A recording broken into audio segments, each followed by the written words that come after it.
Oh dear. Yeah, that film was. Yeah, it was interesting. Yeah. Yeah. All right. So, which one of you is going first? I'm not going first. Yeah, come on, Cameron. Not going. Nah, I'm definitely not going first. Me neither. Nope. No? Not gonna happen. Well, one of you has got to go first. Why don't you go first? Live from New York, it's Saturday night.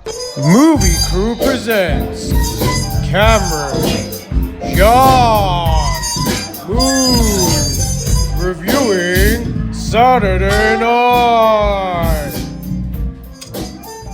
Hi guys, welcome to another Movie Crew review. Today we'll be reviewing Saturday Night. The movie stars Gabriel, LeBelle, Rachel Sennott, Lorne Michaels. So this film takes place in the last 90 minutes before the first airing of Saturday Night, the live variety show produced by Lorne Michaels on the 11th of October 1975. We see the cast take shape, and all the events that happen throughout the film were actual events that happened in the lead up to and on the night of the actual taping. So we'll start the review off, and I'm going to take us away today. I really enjoyed the film. I am a big fan of Saturday Night Live, so I enjoyed seeing the antics of the cast, and the nature of the film being a minute for minute, 90 minute up to the start of the show was a great way to experience it and gives you the real feeling of the intensity that the event had. So I enjoyed the way that it was shot on that 16mm film. Kind of gives that grittiness, the rawness that the original SNL gave, which was really nice and refreshing. Something that we saw in The Apprentice recently, where camera work and filming comes into it. Jason Reitman did a fantastic job, in my opinion, capturing the essence of SNL and the way that it was back in the John Belushi days. So I really don't fault this film at all. I think that the actors who embodied Chevy Chase and Dan Aykroyd and John Belushi all hit their marks fantastic, and they also did a great job not impersonating them as a caricature, but doing it sincerely and making you feel like you're actually watching, especially Corey Michael Smith watching the Chevy Chase character. And Gabriel LeBelle did a really good job as Lorne Michaels. He's not somebody that's really in the public eye, so to do such a great job of him as a young person and get across the mannerisms that are Lorne Michael really hit home for me and made it something really special. I think that Michael O'Donoghue, he was a great addition to see, because you don't really get to see a lot from the writer's room, so it was nice to see the fight between him and the censors. So I really enjoyed that aspect of it. And overall, I think the runtime is 106 minutes. So if you take out the credits and the little introduction at the start, you're pretty much bang on 90 minutes. And I think it's a really great film to get that across. The comedy hits well, and all the characters are portrayed really good. And special shout out to Nicholas Braun, cousin Greg from Succession. He plays two characters in this film. Jim Henson, the Muppets creator, and he was the original for that. And then we get a secondary role from him as Andy Kaufman. And I think he really impersonates the Andy Kaufman nature really good. So that was fantastic. So I really thoroughly enjoyed the film and the comedy aspects. Moon? So from the get-go, we are in the shoes of Lorne Michaels, and basically it takes it from there. And the stakes are very high because they have to air the show 90 minutes. And so this movie is very fast paced, like from the first scene. It's just go, go, go, boom, boom. And sometimes I think it's just a detriment, like it's too fast paced. So if sometimes it does slow down in between, so the movie feels a bit longish. But yeah, the acting was really good from everyone, and it was really good to see Corey Michael Smith again. He played Riddler in the Gotham, and he's the best Riddler ever. And I don't have any problems. The movie is funny in bits. Like the stakes were pretty high, so that's actually it's not like you're on the edge of your seat, but it's good to see what actually made this. The SNL has been going forever now, so it's really good to see what was actually happening before, like on the other end of the things. Yeah, Cameron. Yeah. So the movie opens, and the backing music was great. It had all the percussions and the bongos, and I was like really into it. And like John said, the camera work and the graining was really aesthetically pleasing. But then it sort of hits every scene the same. It felt a bit samey for me, and it was just pure chaos. The whole movie is just chaos. So if you're looking for like a structured film, it has structure in the sense that it goes minute by minute, but in the sense of things happening in like a normal film sense, that is not it. It's just utter chaos. Everything's happening all at once, and you're following Lorne Michaels around, and everything's hitting the fan, or something's gone wrong there. And it's just, for me, it was just a bit too chaotic for me as a film to understand, because I've never seen SNL. I've only seen skits here and there online, the viral clips. So I don't really have that nostalgic feel. And as opposed to like the acting was great. I thought, yeah, the standout for me was Corey Michael Smith as Chevy Chase, because for me that was the one that actually I looked at straight away and I recognised. I didn't really have to think hard about it, and just his portrayal was he's just synonymous to Chevy Chase, and how he's quick-witted and just straight to the point and doesn't really care.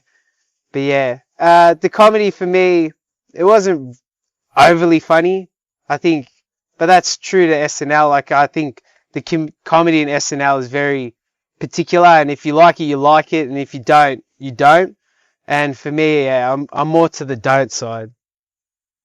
Yeah, well, I think from listening to at least your points on not really watching SNL, I think Me neither. So yeah, so I think from both of you guys, I think you get a lot more from it if you are a fan of SNL, because it does give you the essence and the feeling of a really chaotic environment, but it doesn't hit for hit go through the history of the film.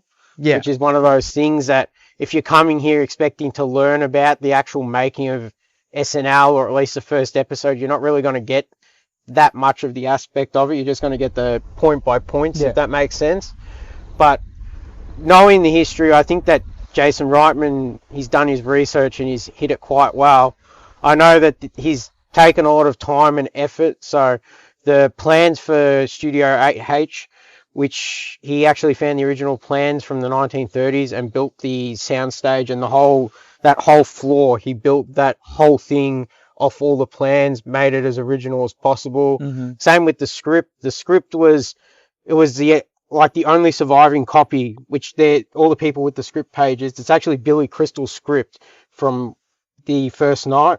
He was the only one to actually have a copy of the script left, because everybody else just tossed theirs, and he kept it because he's so salty, right? And when Jason Reitman called him, he thought he'd get like a really funny story of how Billy Crystal, you know, what it was to be like there, and he was so upset because he missed out on he literally thought that because he wasn't going to be on SNL that his career was done. And like, now knowing where Billy Crystal is, you can just see like how silly it is, but I can understand from his point of view. Yeah. It was his big break to be on TV, and in a sense he kind of blew it. But yeah, this is weeks of development going into it. Like, for example, you know how they kept talking about going to tape?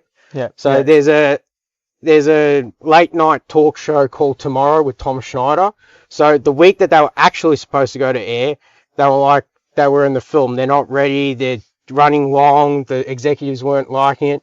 So what they did was they did an extended version of Tomorrow, and they introduced all the cast and Lorne Michaels. So they did like a whole round table thing, which I showed like a photo of at the end, but they didn't really go into that. But that was their like 1 week holdover to get the show ready. But even the bricklaying, when you see him laying the bricks, that was actually like to the last half hour, they were putting bricks on that stage to get it to look like that. So, and there's like the callbacks, like when you see the behind the scenes of SNL, you always see Abraham Lincoln, Llama, Showgirl. So when you see it at the end, when they go into the control room, you see that. So if you're a fan and you're looking out for those kind of things, I think you'll be happy with what you get.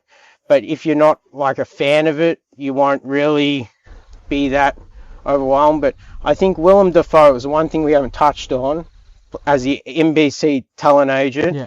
was really a good character, really like the villain of it, but not really. Yeah, it gave Yeah. the movie a bit of something else. Yeah. Because you needed that sort of antagonistic approach And somebody to inserted come in the against. chaos. Because the chaos itself is enough to be problematic. Yeah. But then to add just the actual character instead of the character of being chaos, it did help the movie a lot for me. And I do have a major gripe. Yeah. That's just me, but the camera work. Yeah. I mean, I get it in points. I know why is it like this, so just to be in that moment, but Yeah. I think it was overdone. I Like, think because it was in a tight space. Because you know, Yeah. in like The Apprentice and stuff, like Yeah. movies we've seen, they follow. It's not Yeah. as No, fast, it's and yeah. it's not as You're a lot more Cut. wider shots as well in that Yeah. film, whereas Yeah. you're in a lot tighter environments. And Yeah. they just when they like two people are talking and they boom boom boom and I was like, And there's a oh, lot God, on like, screen yeah. as well with this. Whereas like The Apprentice, you kind of have like, for example, like they're walking down the street. It's like, you know, it's just Donald and Roy like going down. Whereas this, there's like a million different colors coming through. Things are flying. There's llamas No, in the I back. understand blokes, why is it there, yeah. but yeah, Yeah, I mean, it can did- be used sparingly. Like if Yeah. you see Yeah. movies with like claustrophobic movies, they do it, but they don't overdo it. So yeah. Because I think from start to finish they did that. yeah, Like you and- barely had a break from that Yeah, particular camera work, which is what I said at the start. It felt it went the samey, and it did turn to jarring more than this is a nice way to film something. yeah. But I mean, I know that Jason Reitman, and this is actually quite interesting. So before he got all the main stars like Corey Michael Chase and all the Matt Woods that came in to actually portray the cast members and the more famous people in the film, he got standees doubles to come in, and they shot the whole film, because they shot the film when they actually shot it. They shot it from start to finish. They didn't shoot it scene by scene. So they shot it from start to finish. So they actually finished, the last scene was that live from New York at Saturday night bit. Yeah. And so they filmed that whole film with standees so they could get the camera work right.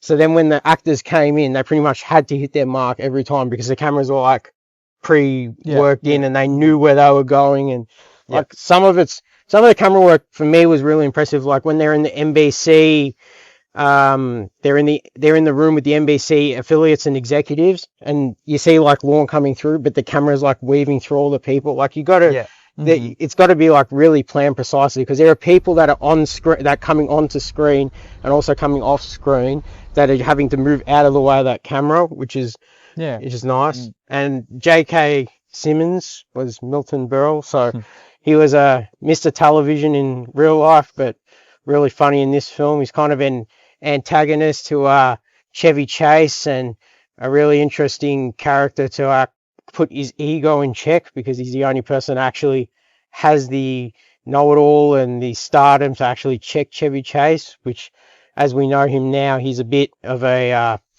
not great person to deal with, if that makes sense. And we know his history now, but back then he was the up-and-comer of the 70s and 80s, and, you know, one of the first actual big stars to come out of the SNL era. So him and Dan Aykroyd flew up, but Chevy Chase was obviously a lot bigger than Dan Aykroyd got. So it's just one of those things that seeing that ego getting checked was something great to have in the film. All right, guys, going to give our scores. Moon, how many peacocks out of 10? I'll give it 6.75 peacocks out of 10. John? I'm going to give it 9.5 peacocks out of 10. Yeah, I'll give it 6 peacocks out of 10. All right, guys, make sure to like, subscribe, check out our socials, and we'll catch you on the next one. Ciao.